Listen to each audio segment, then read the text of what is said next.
জামা নেবে? জামা, বাচ্চাদের খুব ভালো ভালো জামা আছে। জামা দিদি, বাচ্চাদের ভালো জামা ছিল, জামা নেবে?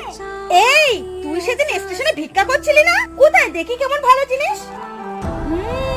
তাই তো, ভিখারির কাছে এত দামি দামি জিনিসপত্র, ব্যাপারটা কেমন সন্দেহজনক মনে হচ্ছে না? কি রে, কোথা দিয়ে চুরি করে নিয়েছিস? সত্যি করে বল।